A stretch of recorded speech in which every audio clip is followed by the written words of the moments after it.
Merhabalar, ben Hasan Uğur Nayır. İnceleme videolarımıza kaldığımız yerden devam ediyoruz. Bu sefer test merkezimizin konuğu ise AirTies'ın Air 0216 isimli ürünü konuk oldu.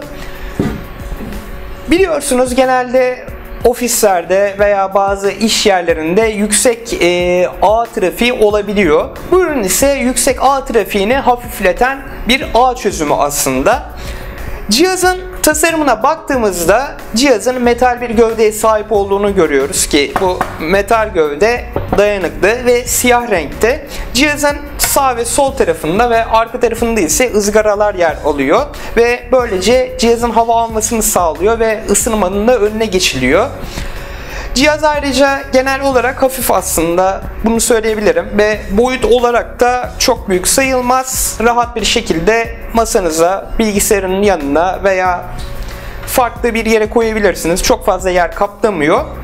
Üstünde 16 port bulunan Air 0216'da birden fazla bilgisayarı ağa katabiliyorsunuz ve bunu yaparken de açıkçası ağ üstünde ekstra olarak bir değişiklik yapmanızı ise gerek kalmıyor. Bu açıdan uzman bir kişi çağırıp da illaki ağ katmanıza, yani bilgisayarları bu cihaza bağlamanıza gerek yok. Çünkü kurulumu ve kullanımı da oldukça basit bir şekilde yapılmış. Bazı ofislerde mesela özellikle bazı uygulamalar, mesela bazı muhasebe uygulamaları olabiliyor. Ağ üstünde kullanımı böyle ağırlaştırabiliyor. Bu açıdan Air 0216 ise bu yükü hafifletmek açısından gerçekten başarılı. Daha evvelden aslında bahsettiğimde sizlere kolay ve hızlı bir kullanımı ve kurulumu olduğundan bahsetmiştim. Bunun tabii ki denemelerini test merkezimizde yaptık. Birden fazla bilgisayarı bağladık. 5 tane bilgisayar bağladık mesela.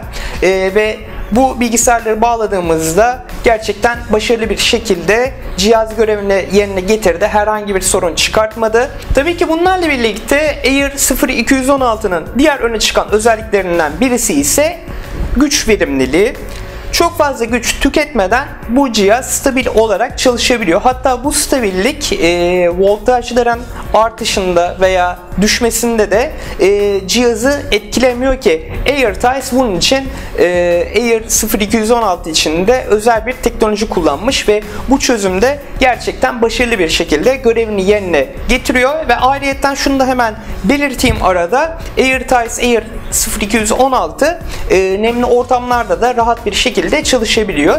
Eğer iş yerinizde yüksek böyle yoğun bir ağ trafiği kullanımı söz konusuysa bu konuda çözüm olarak Air 0216'yı kullanabilirsiniz.